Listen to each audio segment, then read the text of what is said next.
identified pro-black. History is about teaching us as a people that we're at war.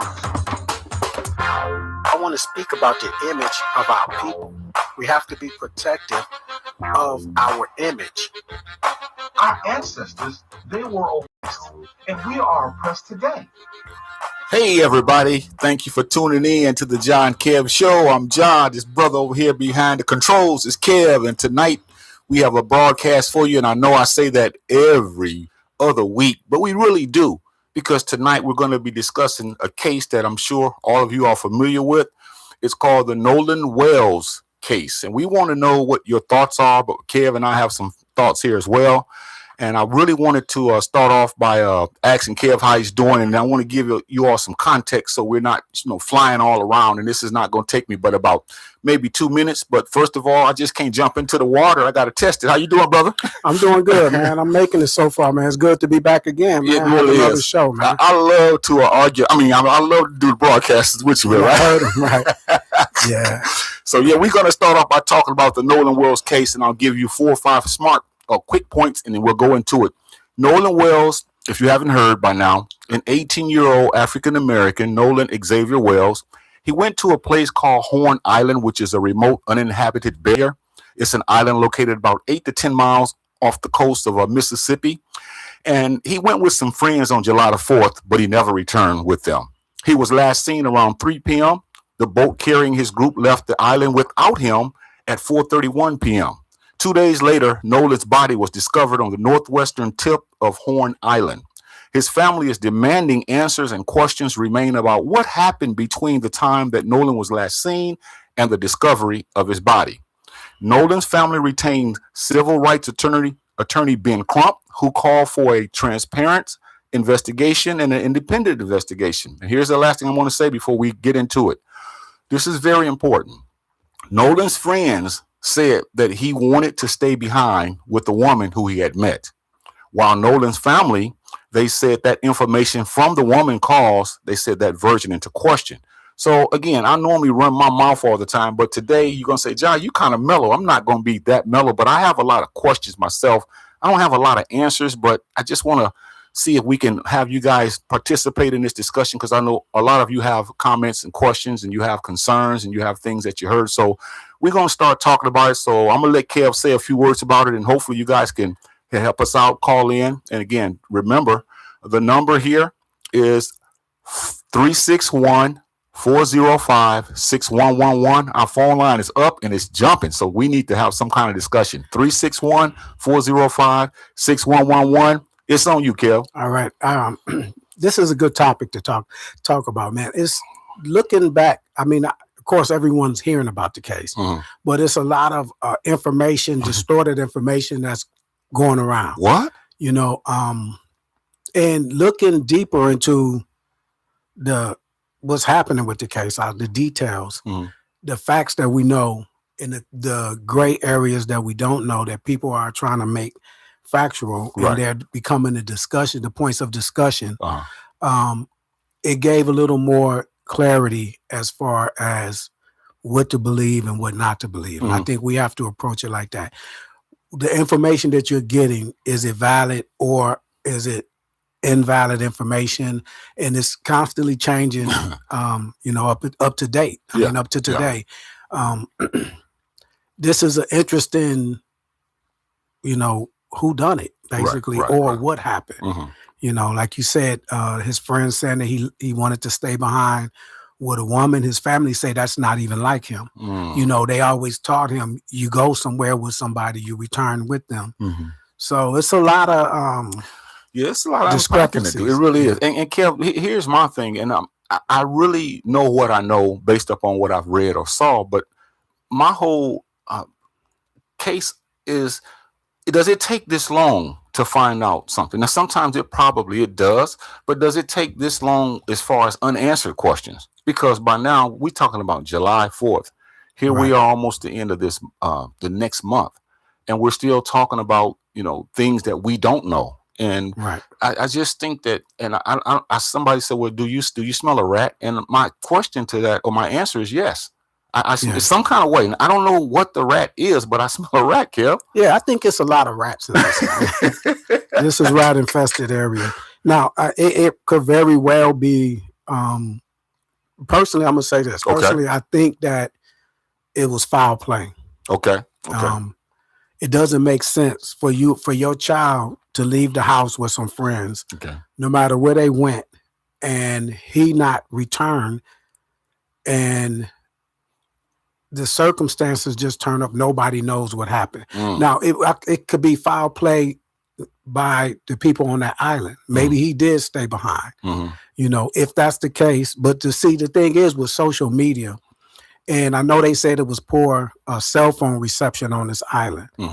But one of the big discrepancies with me after looking at everything is they had his phone. The mom was looking for him and he never returned. And she did a location on his phone and found out it was with one of his friends at their house. And it had changed locations basically. So maybe it went to one friend's house and then it ended up at another friend's house. So she went to retrieve the phone and was asking them questions. And they was like, nah, we haven't basically seen him since earlier. He didn't come back with us. And she's like, but y'all have his phone. Y'all have his keys. And to me, this is the big thing. This the troubling part to me. Why would he leave? Even and the explanation is, well, everybody's phones was on the boat because you're getting in salt water. It can mess up your phone. You could drop your phone. I've seen people where they put them in Ziploc type bags. They got these waterproof bags that they could still have their phone, but they're saying there's no reception, so you don't need your phone anyway. So, but to me, if he says, okay, go ahead, I'm going to stay with her and I'm going to ride back with them, with her and her friends or whatever, you should be like, well, let me get my phone. Because even if you don't have good reception there, once you get back, you're gonna want your phone. What if y'all go somewhere after that? Then he's always on Snapchat, I think some of these social media. And the mom is saying that his phone things were deleted. What? So he constantly would be on Snapchat or whatever. And she say Snapchat things was deleted. He did it every day on social media, every day, constantly. And all of a sudden, when she looked at his phone, because she was trying to figure out, okay, where did he go? What happened? And what happened before he disappeared? And she said that it was blank. Things have been deleted. This is what she's saying they've been deleted because her saying that it's been deleted is because it's nothing on there. And normally, I think she said something after 24 hours is normal for them to delete things. But she said he hadn't put anything that he had put on there is gone because it hadn't been 24 hours yet. So that doesn't sound likely to me. So that's where it starts to stink. Yeah. And Stephen A. Smith, I saw a podcast he had two different people on it. Did you see it? No. He had this a former civil rights attorney. His name is Charles Coleman. And then he had an officer who was named Brandon Charles. He was the officer, basically, was Officer Brander Charles. And he said that there was different views. Now, he's a conservative. And what he's basically saying is, I stand corrected, his name was Brendan Tatum. That's the officer, a former officer. He said that there is no probable evidence that Nolan's friends killed him. And then the other guy pressed him and asked him, why are you saying that? He said, because the friends are being accused with not enough proof. Then he went on to say that some information on social media, as you mentioned, may be misleading or verified. And then he also said that Nolan's friends, their story needs to be heard, because he's saying that they were really good friends and they grew up together, And he also said that we need to follow the evidence and not rumors, because sometimes emotions get the best of it. And finally, he said people like Ben Crump and Al Sharpton, they come in, they muddy the waters because they start talking about this race thing, which he didn't know and he didn't think that it was according to race, but he was bringing up some points that I guess sometimes people don't like to put in the mix. But once again, like you said, it's fishy, man. It's a lot of unanswered questions that we have to look at. I'm gonna go over with the information you just gave me. Everything he said is true. Okay. Except I'm not gonna get into the Ben Crump part because the family asked for him. He's a major figure in Florida, but he's from the South. and they want some answers because they don't trust the authorities. When his body was found, his body washed up ashore a couple of days later. Initially, the police officer in charge said there's no apparent foul play. You don't know that. Right. You can't look at a body and say, okay, it doesn't look like foul play. Unless, like, say, if they find me in my house and they say, okay, he's just laying down, face down, we don't know, the cause. It could be a bullet wound. I say this, a bullet wound with a gun in my hand. You don't know if someone staged that because you haven't done your due diligence yet for you to be coming out with that statement that prematurely. He basically did it prematurely. He said it doesn't appear to be any foul play. Now, the friends that Nolan grew up with, one of them, mother is a judge. And I saw another video where this lady did a whole background on the family of one of the other boys, and it had like a racist background. Okay. His great grandfather was with the Mississippi segregationist governor in '64 or whatnot. And this is the background of his family. So does that trickle down? Does that mean he's like that? I don't know. I'm not saying that, but I'm saying you don't know because you could find me a certain way. And then after the autopsy or the forensic could say, no, well, he has no powder burns. So he did not shoot himself. Someone staged that. So that means that's foul play. But for you to preliminarily come up and say it doesn't appear like there's any foul. Now, the body had been in the water. Right.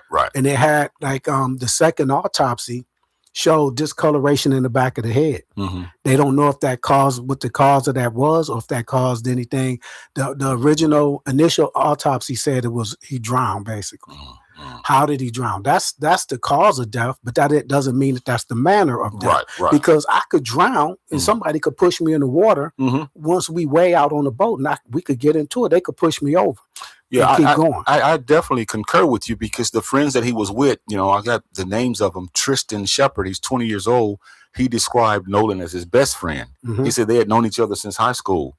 Another one was Warren Hudson. He was 18 years old. He was one of Nolan's friends as well. And he had spoken publicly through family members, and he has cooperated, they said, with investigators, according to public records. A few more guys they had that was on that particular outing was Jax Patalo. He was one of Nolan's friends who was present on the trip. Morgan Seymour, he was 18, one of Nolan's friends who also was present during the outing. And a few more people were there. But it's like you and I. If you and I go somewhere and something happens to you or I, that other person's, I'm not saying they may know, but they got to give me some information, especially if it's just an hour. It's not like I left you with a young lady 2 days ago and something happened. But if you were last seen an hour before your demise and I'm acting as if, I'm giving information, but it's really not helping me. Because you're going to tell me, I'm going to be like, Kev, what's going on? You're going to say, John, I'm going to do this, I'm going to do that. I'm going to let them know everything I know, especially when I'm hurt and I have a lot of passion and I don't like what happened. So I'm going to do everything I can to try to make sure that we get to the bottom of this, as opposed to just, and I'm not saying they were answering the questions generally and just kind of saying, haphazardly. But come on, Kev, man. Yeah. All your friends go with you and nobody seems to, quote unquote, know a whole lot. I've known incidents that happened with friends. And they told me, like, their family member left with his friends. This is not a black and white thing. This is all blacks. He ended up being murdered by one of his friends because they got into it, but everybody else was just not talking. So I want to know their relationship with each other. They're talking about their relationship with him. Are they friends? Have they been friends for longer? Because me and your friendship could be trumped by a friendship that I had for 20 years and I've been knowing you for 6-5 years. I'm like, okay. Or I could be like, hey man, because too, if you don't report something right away, then you become an accessory. Yeah. So maybe I don't know because they haven't made any arrests. They're supposed to go over the phone, even the things that the information that was deleted. They have a forensic phone team that they're going to go with, but the family they ask for their a joint participation. They're not just going to turn over the phone. Right. And it's reasons for that because sometimes they will use information in the phone to muddy the waters about you. We seen that with Trayvon, him having the person. Oh, he posted a picture with the middle finger up. Oh, he posted a picture and doing this. Yeah. That has nothing to do with the incident. Right. So right. I understand their part. They're saying, yeah, we want our people there too, and they had agreed upon that in a month or so ago. Mm-hmm. And now the attorney general kind of like went back on that. Okay. Like, no, you need to turn over the phone to us. Mm-hmm. We're not bowing out to pressure. Right. And now they're starting to mediate again, and they're going to get together supposedly within the next couple of days and do this. So I think we'll find out a lot of information of what's on the phone and why it has been deleted. I hope so. Some people think they could delete things, and really they could go back and find out what's been deleted. And I want to say to all of those out there that's watching this broadcast that's really emotional about this, because as a people, we know there's been many cases where people have done things to us that's racially motivated. But as far as some of the comments that I've heard, let's be wise in what we say. You say, John, this is what I mean. Sometimes we say things that if we think about it, it really doesn't make sense. One young lady told me, she says, well, I wouldn't have let my son go to an island with 4 or 5 white boys. Okay. And so she went on, and we were in this house, and a lot of other people, they were all agreeing like Nolan was a baby or something. Okay. Right. I mean, here's a young man. Okay. He had a relationship with these guys. So to say things like that is just ignorant. It doesn't make sense. And we sometimes, when things happen like this, our emotions get the better of us. And, I was ticked as well, but I want answers though, Kev. I don't want to just start spewing off at the mouth based on the fact that something happened and I don't know. And all of a sudden, even some people in my own family, when they talk about it, the first thing they say is, you know what happened. And I'm like, no, I don't know what happened. But they're trying to tell you, you know what happened. And I'm like, what do you mean? So then they go with their own conclusion. And then when you press them, you find out that maybe they're right. But I don't think it's that cut and dry where we can just condemn people based on the fact that, maybe something happened to us. All we're saying is, if we do our due diligence, then those who are in those positions, they should be able to, like you said, give us more than what we have. And that's discouraging. Yeah. I'm going to say this about that, man. I have my trepidations about that as well. And I don't care because of the history. The history of Mississippi, the history of America. I would probably have trepidations with allowing my son to go, or my daughter to go with a bunch of friends that's not Black, at least, and this is how I'm going to say this. If you go with, say, 5 white people and you have 1 Black person with you, then I'd be more comfortable. Mm-hmm. It's been a lot of incidences that has been happening lately that's been in the news where these so-called Black teens or young kids with white friends have, or a white woman, a Black woman with a white fiance or husband has come up dead. Mm-hmm. And to me, that's something that we have to look at our history. I don't believe that everybody that's a certain color is bad. But I know something Muhammad Ali said, if it's 10,000 rattlesnakes coming down the aisle and only 1,000 of them saying that they don't want to bite me, or 1,000 of them do, and the rest of them don't, I can't distinguish between each rattlesnake who's the good one and who's the bad one. So I'm going to be cautious of all of it. Now, is an incident and that happened same day this year, July 4th, Tyler Smith, I think it was in Kentucky. And he was supposedly with his friends. And I believe someone told me, now this allegedly, I'm going to say that allegedly, he was with white friends and he ended up with a bullet wound in the head. They told authorities that they were all playing Russian roulette.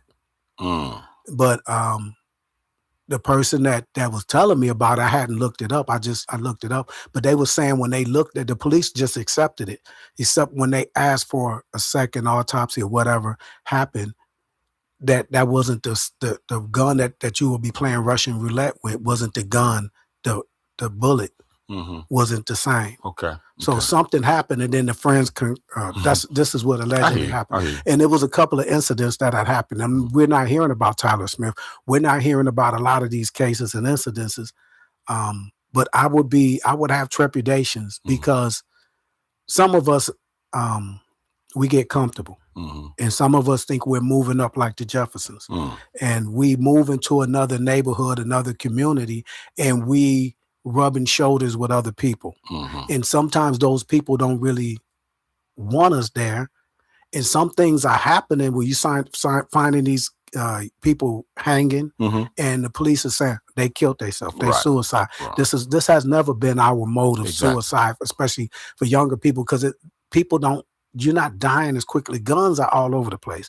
You could jump off a building, there's no turning back. You could shoot yourself in the head, there's almost no turning back. Why would you sit there and try to hang yourself, where in some cases where people are hung, they don't die immediately? Sometimes you snap your neck, other times you sit there and struggle and kick. Why would we do that? Yeah, I think I would have trepidation too, but the flip side to that is we don't know anything about their relationship as boys growing up, and not all of them, those who he's close to. And sometimes, we do things and we didn't know that this was going to happen. So it's not like, we are looking at it now, some of us, and we're saying, I wouldn't do such and such a thing. Yeah, but that's after the fact. But how many, and I might be reaching, and I'm not even supporting anything that happened. I'm just saying, sometimes we wait when things happen. It's easy to look at the result and then start putting our take on it, as opposed to we don't know anything about their relationship regardless. Just like you and I, we can go somewhere and something can happen to you. So then people can't say, well, I knew that Jah looked suspicious even on the broadcast. I mean, he was and then we start saying things, and sometimes we're telling the truth, but for the most part, I know historically speaking, we should have caution. So, and I agree with that.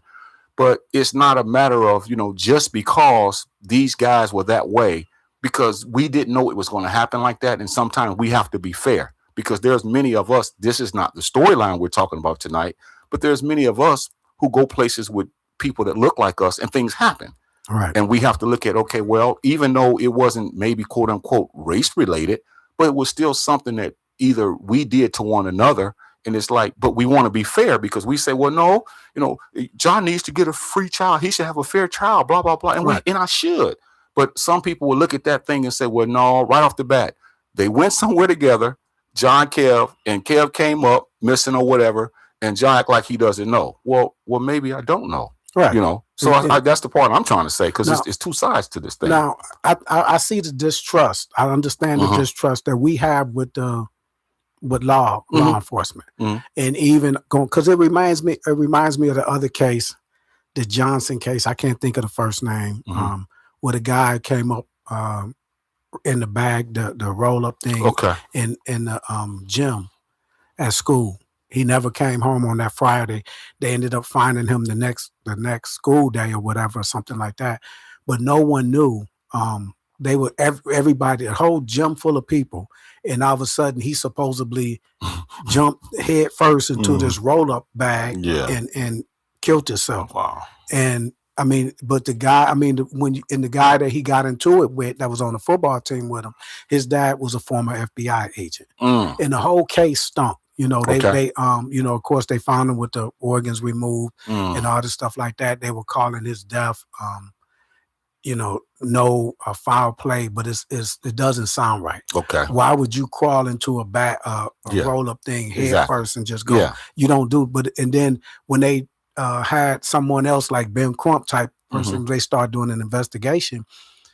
The guy that he had got into a fight with one of the guys on the bus, and he got the best of this guy. That was the guy who had a dad that was an FBI agent, former FBI. Okay. So that guy, they questioned him. He said, "No, I hadn't seen him all that day." But they got videos in the school where they like close as me and you, he looking at him, but he's saying, so the story doesn't add up. And that's how you, a police officer, do an investigation. Something, this person lied. His story is not right.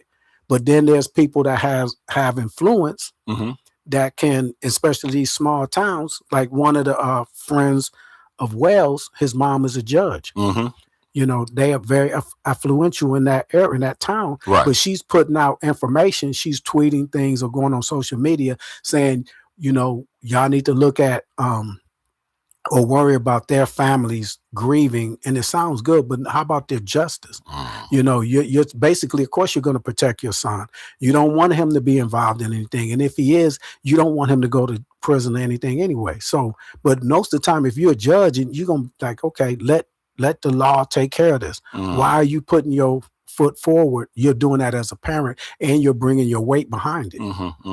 And you know, just like the autopsy and the toxicology report, what it tell us, it says during the initial Mississippi autopsy, important structures from Nolan Wells' throat and neck were removed and retained.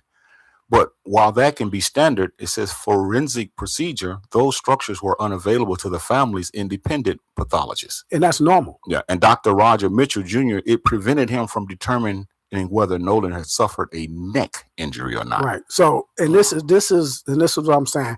That's a common forensic pathology practice, doing initial autopsy to retain the anterior neck structure. Sometimes even the tongue and the larynx and all of that stuff, because they do a deeper test. So they're not thinking we're going to have a second autopsy. We got to leave some of this for them. No, they're doing their job and they're going to take it. And this is one of the things that went around, because I had a friend call me. He was in fear. You heard they tried to do another autopsy and they found that they didn't send the neck. I'm like, what? I didn't know. I'm like, for real? Like, I'm not keeping up. I'm like, okay, wow. I'm wondering why. I'm like, that's how they could figure out how someone is choked. But the test that they do, they send that off to get checked to see if someone was strangled or if some type of, if they thinking it could have been homicide. So that's normal. Yeah. And we want you to give us a call. You can see me keep sneak peeking. I keep looking over here because I'm on this phone situation. I mean, that's why Kev's talking to me. A lot of times you see me take a sneak peek. I'm just trying to see if someone had called. The number is 361-405-6111. We already know that we get comments all the time, but we have questions that we want you to weigh in on. Like, what happened during Nolan's final hours? What does they know? Who was with Nolan during his last minutes? I heard that we said Nolan was with a female friend. What is she saying? She did say, she said, well, he left me and said he was going back on the boat with his friends. Okay. And two things can be true. She never seen him get on the boat. So probably he's like, okay, I'm going to go with them. They figuring that he was going to be with her and they left him. Okay. So now he's there by himself among maybe strangers. And this is what I say. I'm not saying his friends are guilty. I'm just saying something happened because how was he ending up in basically the Gulf of Mexico, the ocean, and no one knows anything. Yeah, that's where I'm at, Kev. July 4th. This is a popular place for the kids to go. No one knows. And I think they will find out. That's what I'm saying. They will find out one way or another. Some people do have maybe a little bit of, it was a fight that went on and they're doing analysis of the voice and you could hear, it's all kind of things happening. They want to know who was involved in that or what was said. If somebody was angry because maybe he was with this girl or whatever, you don't know. I think that due diligence has to take its course, but I think the family don't trust. This is Mississippi, and I don't blame them. But see, the thing of it is too is I know before we get to the comments, people are saying, well, he was on an island. This is misinformation. They said he was on an island all by himself with nothing but white people. That's not true. That's not true. There were African Americans there as well, but we can't say that the African Americans are suspects unless we find information. So we have to make sure when we tell the story. That's why like I said, I have more questions tonight. Normally I have answers, but I still think that, as we said earlier, there's something fishy, and I hope we get to the bottom of it because this doesn't make, it's not adding up if you ask me. Everything's not adding up. Okay. And we got comments from Marie. I think she came on and said, Hotep brothers. Barbara said, Hotep brothers. Sakina, she gave the greetings. She said, Assalamu alaikum, brothers. Walaikum assalam, sister. Barbara Royal said, the mother stated that he never left his phone and always kept in contact with her. Sad, stinky story. Well, see, justice for Nolan Wells. Officer Tatum would dispute that because he said he interviewed Tristan and some of the other guys, and he said that's a standard procedure when you go on this island. you always put your phones. Everybody had their phones. Right. So, and I'm not denying what she's saying. I'm just saying, see, this is why I'm conflicted. Because if the mother said that he never left this phone, and always kept it in contact with her, but Officer Tatum said that all phones are put in some kind of container or something until they get back to where they're going. That's kind of. And I'm gonna say this about that. That could be true, but when you're not gonna leave with them, like we could say, hey man, Jah, I'm gonna leave my stuff in your car, and we're at some festival, Pan Am festival, whatever. Say, man, let me put my food in your car. You know, my sister's coming to get me. I may have went there with you, but if my stuff is there, especially like a teenager with their phone, it may not be. You may not be able to use it there because of the reception. But if you're gonna not go with them, then you're gonna say, let me get my phone. Everyone thinks your keys. What does his keys go to?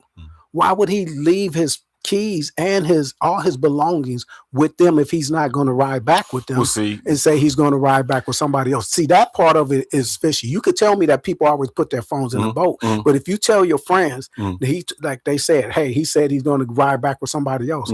Give me my stuff. I'm going to ride back with somebody else. Why would you keep my stuff? Why would you even be going through my phone? You see, Officer Tatum, and I'm saying, see, and I'm gonna send you the video, but this is what he was saying about what you're saying. He said, no, everybody put their phones in this container because they were out at sea or wherever they were because they didn't have a good reception.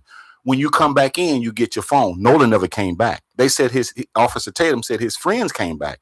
They're the ones got the phone because they were, I guess one of them was really close to Nolan, and they were the ones who actually called Nolan's mother. So they're saying it wasn't a matter of hold my stuff until I get back.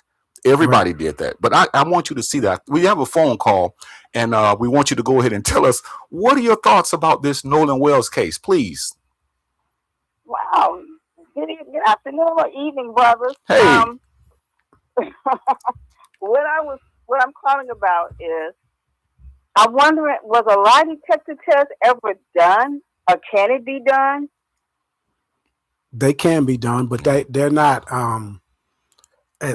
permissible as far as. Because if you don't have anything to hide, why not take it? Yeah, that's true. But see, the thing is, that doesn't determine guilt, though. They could say, well, you flunked that lie detector test. Some people take lie detector tests and they scared because they're taking it. Yeah. And what it does is, I've taken a lie detector test for something that happened at work. Okay. I know, murder thing or something. So a lot of money came up missing at the job after hours. And it was so many of us in the store at the time. So they sent all of us because they wanted to find this money. And taking a lie detector test, there's ways that you could beat lie detector tests, or you could normally beat it because you could be a natural person. What they do, they tell you to lie. And they watch your reaction because, okay, your blood pressure may go up, your heart rate may increase, you know, things like that. So they'll ask you, okay, what's your name? And they want you to lie. I say, my name is James. And I could try to remain calm, but it's like, okay, they got all these things on your chest, your heart, your breathing, you know, your blood pressure. So what it is, okay, I tell me to lie, then they tell me, okay, are they going to ask me a bunch of questions? Then they're going to ask me something that's true. And I'm going to say, well, my name is Kevin. Then it should be a different. So what I could do, in my mind, if I'm the one that did it, I can try to be like thinking of something that's making me, and I'm going to tell you how like Russians, they used to put a tack in their shoe. So what happens is they ask me something that's a lie, and I may step on the tack, and it's going to make everything more intense. Then when I tell another lie, they're going to look at him from the lies and the truth. They're going to say, well, this one is inconclusive. It's not as bad as when he was lying, but he may be hiding something, but it's not a lie. And they're going to look at things like that. So it's ways. That's why it's not permissible in court. You could say it, but they don't care about you taking. You could say that to say, man, I want vindication. And they could say, well, he passed the lie detector. But that doesn't mean you didn't actually do it anyway. I have a question for the sister on the phone. Did you ever see the video that Stephen A. Smith put out with Officer Charles Coleman and the civil rights attorney Charles Coleman and Officer Tatum? Yes, I did. What did you think about that? It was interesting because I guess that officer was trying to bring out the other side of it. And it kind of, okay, he said he talked to the young fellows and, they left their phones and he just believed that they didn't do it. But my doubt is somebody did it. And somebody close or either, have they even questioned the young lady that he was left with? Right. The last person that saw him. Yeah. And all of that's going to be going on. Yeah. They're going to look at all these teens, social media stuff, because sometimes they'll text something that later, once they got reception, they can say, yeah, man, hey, did you do it? And see, they're not thinking. Mm-hmm. So they're looking for somebody to trip up. Now, my thing, I'm going to say this too. Like the thing that's catching me is him not taking his phone, even though you don't have reception. You're going with a young lady. Y'all are going back to the mainland at some point. And if you're going back to the mainland, you're going to need your stuff. Who's going to pick him up? Who's going to pick him up when they get back to the mainland? But he didn't get a chance. He didn't come back to the mainland. I know. This That's what I'm saying. So why offered. would he, if I'm talking about from what the friends said, the friends are saying, hey, we all came there. Right. And then he said that, hey, I'm not going to ride back with y'all.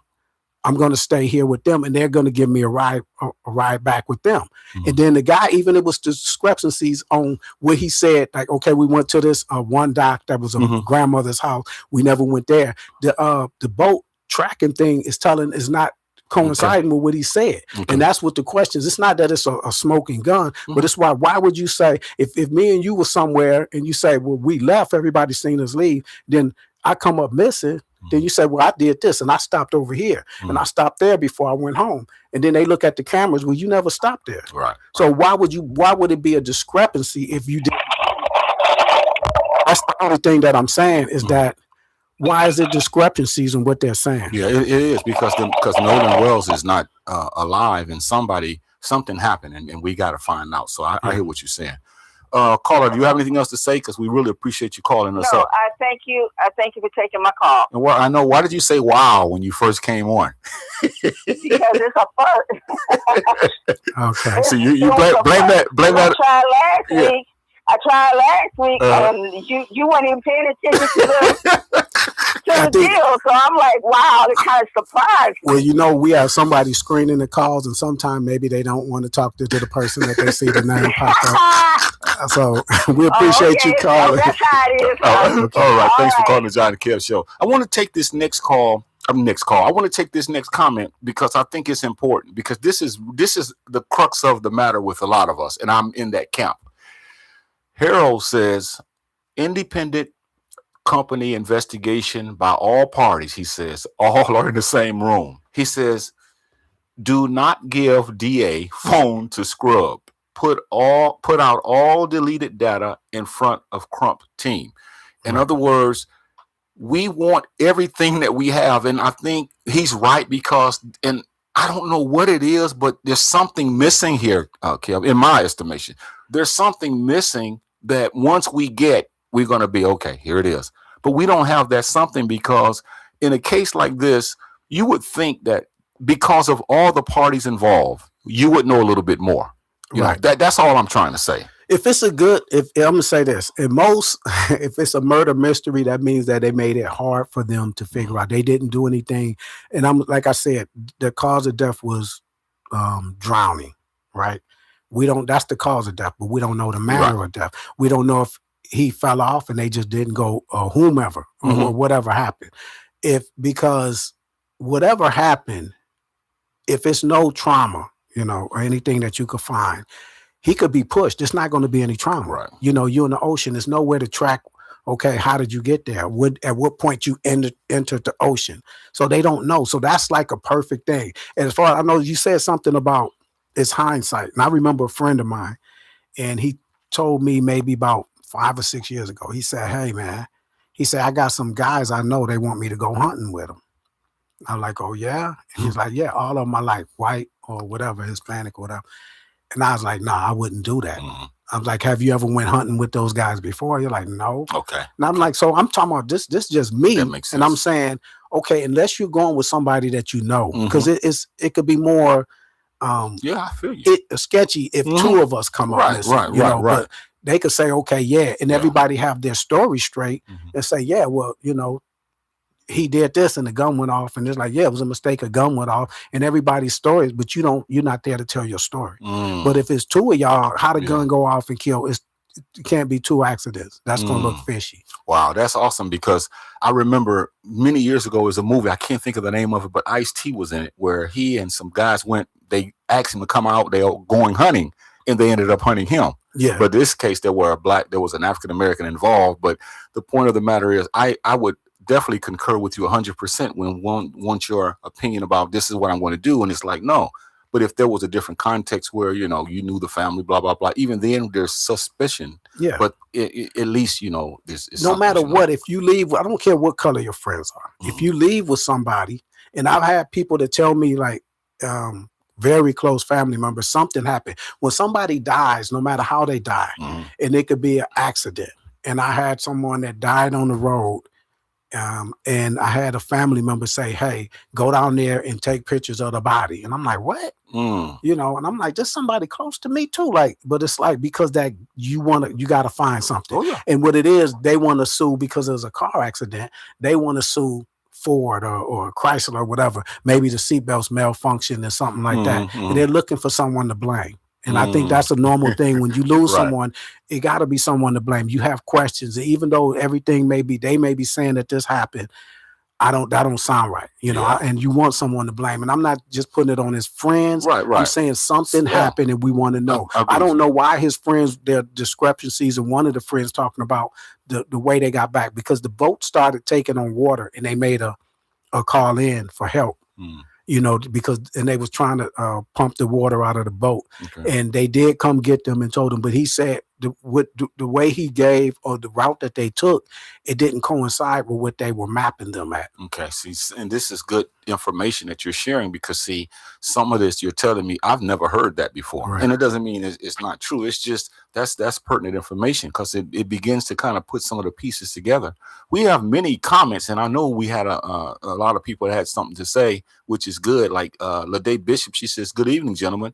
She says the video that showed his so-called friends looked like, she says, is that Kurz be at him and not wanting him to get on the boat, and now he's supposedly drowned. That was the video of them. It was like a sketchy. Now I'm gonna say this: the video that she's talking about, that's the one I was talking about. It was like almost like a fight going on. It was some kind of altercation, and the guy was cussing and fussing, and it was like, nah, he's not getting. He didn't say they don't know who he was talking to, but now they want to question that. Is that one of his friends saying that? Is this someone else? But it was somebody's phone from an area that's supposedly not having no reception, but somebody's doing the video. See, right? And that's so that's right. So that it's a lot of discrepancy. So they want to do the voice analysis and say, okay, is this one of these boys that's saying no, he's not getting on the bus on the boat with us, because that means that hey, or maybe he did end up on the boat and then something happened on the boat. Wow.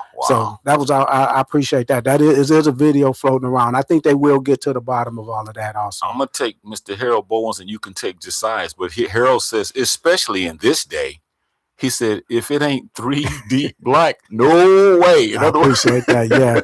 And that's how I probably would feel because of the history. This is Mississippi. Yeah, of course. And I understand that.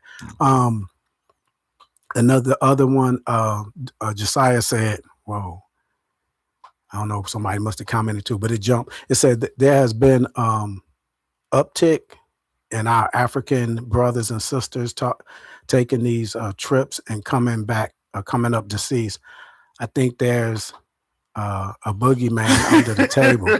Yeah, and I think that same boogeyman has been around for a long time, because it was a video recently where a black guy was, minding his business, and then he got jumped. Basically, a bunch of white men jumped him, and they pulled him into like the wooded area, and they had him up against a tree, and they started beating him. And some other white people came, and they was like, "Stop! No, y'all can't do this." And they have cameras out. And these was like white supremacist type dudes. And the guy that was narrating the video said, y'all can't let your guard down. You're walking by yourself. The guy gave an interview, the black guy. He said, man, they just started beating me and stuff, and they drugged me into the woods. Now, what was going to happen if those people didn't show up? You know what was going to happen. So, I appreciate that.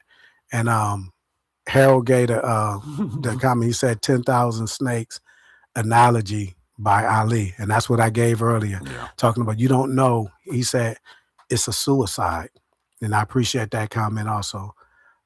Who we got? Harold also. Mm-hmm. Man, I'm trying to scroll down. Mm. Okay, there we go. It says, your people don't have to track your phone to me. I'm gonna find your people and take it to them. And I appreciate that. That's how a lot of people go, you know, I mean, but the mom was able to track the phone, you know. It's a lot of, it's hard to get away with something these days because there's a lot of ways. Like I want to see what this forensic phone people with these phone teams are going to find that was deleted. Why would you take videos and then delete your own videos? Somebody deleted them, right? I mean, that's how I feel. Somebody deleted it, but who else had access to the phones? Then the people that ended up, you say that it's normal for them to leave the phones on the boat. Then why would his friends go delete them? You know, what would be the purpose of them deleting somebody else's information? If the phones was deleted by somebody else, how did you end up with the phone? I want to know what was deleted. Maybe it was nothing deleted, but these are answers that I'm looking for. There you go. You want to go with some more? JB Blackman says self-protection is a must. Exactly. Yeah, and sometimes when you look at that, okay, looking at the context, I don't know what happened, so I'm not going to sit here and start acting like I was there. But in some cases, we can protect ourselves.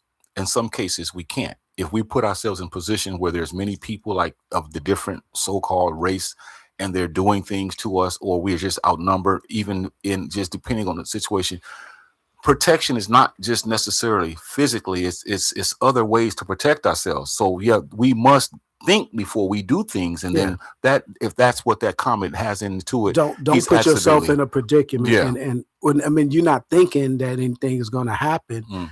And some of these kids are naive because I know a lot of the younger people, they don't believe this racism stuff. They believe that's an old person's, you know, mindset, that things are not like that, especially if you got white friends and stuff like that. But, and I have friends, people that I'm cool with that's white. I have no problem. I'm not saying that everybody is one thing, but I'm cautious of people, period. My watch is on no matter what, no matter what neighborhood I'm on. And you know this, when we have functions and stuff, I'm trying to make sure everybody make it out of there safely. I don't just hop in my car and drive away and people going back and I'm like, hey, where your car at? You know, blah, blah. And I don't care. And I'm going to do this on the east side. I'm going to do this on the north side. There you go. You know, because it doesn't matter. I'm going to do that on the west side because I'm not saying I trust these people and I don't trust. I'm talking about period. Right. And I think that's really important what brother says about protection is a must. But I want to show also on the flip side of that, sometimes in life, things are bound to happen. You can do everything you want to do. And we're sitting here and we should be cautious and give out all the warnings, and that's important. But sometimes things happen, regardless of how much we plan and how much things happen, and we just have to accept the fact that some people are like that. And if it comes up that they murdered this young man because of whatever, you know, things happen and we would never stop it. But this is a precautionary measure where we can stop a lot of it, because if you put yourself in that position, sometimes it's like you kind of see things that when they unfold, it's like, okay, but you were out there with people that you didn't know, blah, blah, blah. Okay, we understand that. But sometimes you can be out there with people that you know, and sometimes things happen. We get together, you and I get in an argument, something go on, and then something happens, and it's like, okay, well, they shouldn't. Well, no, we can play Monday morning quarterback in some instances, and sometimes that's not always the answer. I remember a case happened. This is a guy, he played power forward for the Chicago Bulls. Last name was Williams. I can't think of his first name. I remember he played, I believe, at Arizona. And I remember he came up missing in the Gulf Coast. He was on a yacht with his family, family members, and he never returned. Wow. And all they know is that he went out on a trip. He didn't come back, but they think that they did it for the life insurance. So this is people that you know. I mean, I'm chuckling, but it's not funny. I'm saying, and it's a sad story, but you see this all the time, even with a husband or wife or somebody like that. They kill you for life insurance, or they have you killed for life insurance. So it doesn't matter how well you know somebody. And as far as protecting yourself, like, you can't bring a gun on a boat And especially if you're going swimming, because what, you're going to jump in the water with your gun or whatever. You're going to leave it on the boat with your friends because you may be thinking of other people. But what if it's them, you know, or, I mean, they could push you over. Yeah. And say, man, you know, the boat capsized, everybody made it back but him. If everybody's story is the same, I don't know what happened. I'm just speculating on things, but I'm saying it all stinks. And us pointing fingers, all I know is they don't trust, the family doesn't trust the authorities because that captain, I mean, not captain, I don't know his rank, but that investigator, that police officer that made that statement prematurely. Why would you come to that conclusion that it was right? You don't even know what happened. You have no idea. And that's the MO of these places, Mississippi, Alabama, you know, things like that. So I see why we don't trust them. Brother Blackman is right, you know. And I remember one day I was in Indianapolis, it's at least 4 years ago, and we went to this party, and it was mainly Europeans, and it was like 2 other African-American brothers. And there's one I didn't know. So I walk up to him and we sit down. I'm like, what's going on, brother? And I tell him I'm living in Texas, and he's going on. He said, I'm packing. It was nothing but white. He said, I'm packing. I said, man, why don't you take it to the car? You know, he said, well, yeah, man, I'm going to think about that. So he went to the restroom, and I didn't see him for about 5 minutes. He came back. He shook my hand. I said, what's going on? He said, I put that thing in my car. In other words, he put his piece in the car. Yeah. He said, just in case. And I said, okay, I understand that. I understand that. You wouldn't have been, I mean, I'd have told you ain't got to ask. I mean, you know what I'm saying? That's me. And you're going to tell me to put it up. I'm like, nah, that's going to be a short conversation because I'm not just there for me. You know what I'm saying? That's how I feel. But yeah, I think that you have to, I mean, in every circumstance, in every situation, things can happen. Just because you packing, they could be packing too. You know, it doesn't matter. Somebody could pop you in the back of your head. You know what I'm saying? So come on, with that kind of language, man, with this broadcast now. Harold Boas, he says, Mississippi forensic team, not to be trusted, he says, based on our history. Yeah. And see, that's valid, man. And see, some people they want to act like everything is fair game. Right. You know, well, everything is clear, and let's take it from the top.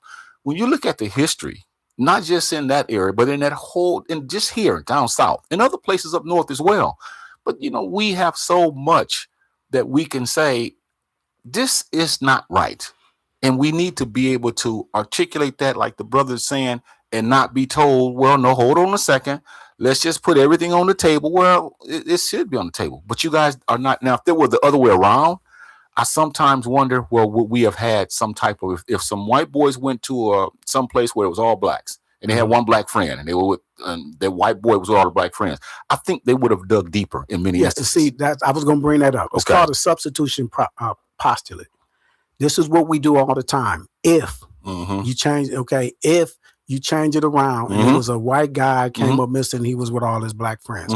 Or if it was a white guy, period, that came up missing, would they investigate it differently? Yeah. And this is what we think. Yeah, we think it would be more answers. And that's a substitution postulate. That tells us in the transitive properties of equality or inequality, this is what we're saying. It's not, they're not even going about it the same way. Right. There's a lot more leeway. We've seen when Dylan Roof shot up the church, how they arrested him. They knew he did it, but then they took him to Burger King. When a black person do something, they getting roughed up, they getting beat up. And I know people personally that they got arrested for something and they got beat up and, the cops end up getting in trouble because the person was in the military at the time and you didn't check his wallet and his ID. You took him somewhere and started beating him and asking him questions about something. And then when you took his wallet out, you saw it, now you in trouble. Because you're supposed to turn over and you've been in the military, they don't have jurisdiction over you like that. They got to turn you over to the MPs. Soon as they arrest you, they could detain you, but then they got to call the MPs. They didn't do due diligence because they went and they physically abused this brother. And I'm saying we don't trust law enforcement. And we shouldn't. The justice system. Exactly. Look at Emmett Till. And look at the Scottsboro boys. Right. We can go on and on and on. So this is why these comments come, and sometimes people don't understand that because they're in this whole this free willy-nilly type of society where everybody's equal and everything has to be the same, and it's not that way. And we have to acknowledge that. Yeah. But the question that we still have is what happened to Nolan Wells between approximately 3 p.m. and for something on July the 4th and the discovery of his body on July the 6th. Right. So as of today, the investigation, I should say, remains active, and no one has been charged with causing Nolan Wells' death. You said something's coming up pretty soon. What are we going to get out of that something that's coming up? I think they're going to get the phone records. They're going to and see, they're talking about the phone records from the people that was on the island also. Okay. They want to know who was there, who knows what, who's seen what. Somebody got to talk. If it happened, foul play happened on the island after his friends left, then very well, that could be the case. And then somebody's going to, because the more people that you have involved, right, everybody's not going to keep quiet. Somebody's going to leak something, or something's going to be, someone made a mistake. And once they start putting pressure on somebody's going to say something. Now, his friends can be vindicated, or they can be indicted. You know, they could be like, hey, no, he did leave with them, you know, and then, you know, now it's going to be, why would somebody else say that was on the island that I saw him leave with them? You know, it's going to be, something's going to break, but we just, you know, you got to let them go through their thing. And that's the big thing that's happening, is the forensic phone evidence. Wow. You know, we definitely appreciate everybody for watching this broadcast. We still have about 5 minutes, and we want to just take this time out to say this broadcast can be seen every first and third Tuesday of the month at 6:30 Central Standard Time, you know, 7:30 if you're on the East Coast and Midwest. And we truly appreciate you guys for watching this broadcast and participating. Thank you that you've given Kev and I the opportunity to bring subject matter to you, and so that you can comment, because we're pretty relevant today. And we just, sometimes podcasters, they don't tell the guests and how much they appreciate them, but we take this time out to say, even though this is a very serious subject matter, we definitely appreciate all of you for tuning in to us. We want you to subscribe to our channel. Tell someone about this broadcast, because I'm sure someone else can look at it and learn a lot from it, because we're two guys who's always looking for answers and also solutions to our problems, so that we can help our community and the culture which we live in to enhance that as well. I want to ask Kev one question, and this goes back to one of the things he said earlier. You said that something happened at your job a long time ago about some money came up missing. I just want to ask you one question. Did they ever find out who took that money? Oh, yeah, they did. Oh, okay. The person refused to show up for a lie detector. I was going to say, you ought to be ashamed of yourself. Nah, I got it, y'all. But see, it was interesting, though. I'm saying I appreciated doing all of that. I had no reason not to want to take the lie detector. Right.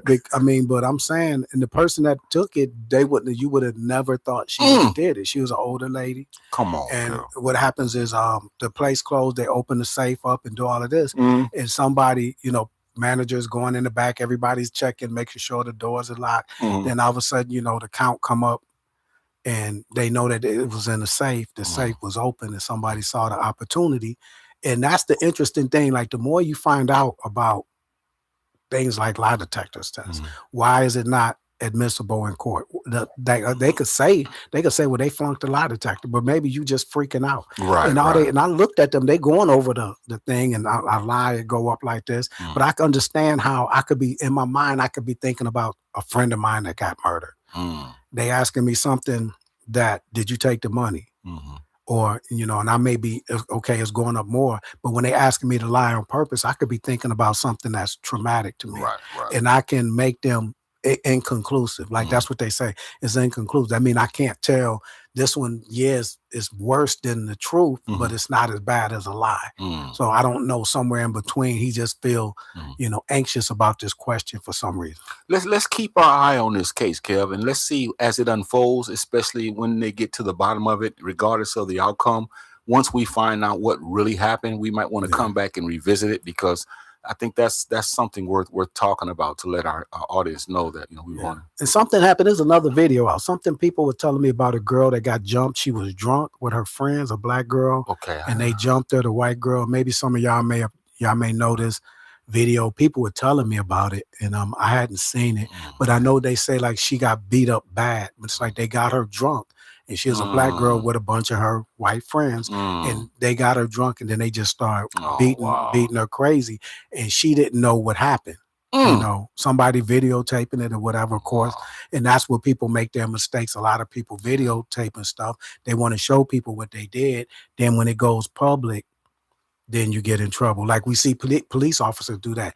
They talking, they off duty and they talking crazy about black people or somebody, then it gets thrown in their face and they could lose their job. You know, so people do that. People make mistakes. They trip themselves up. But I just wondering if you saw that video. No, I haven't seen it. I'm gonna have to look for it. But again, we thank y'all for tuning in to the Jah and Kev show. Give us a week to recuperate, because I was going to go on an investigative journey to find out if that money that Kev said was lost, stolen. I was going to go under the cover and try to. That would have been long gone, man. That was a long time ago. We'll see you guys the week after, not this Tuesday, coming up with that following Tuesday. Yeah. So again, peace. We appreciate you all.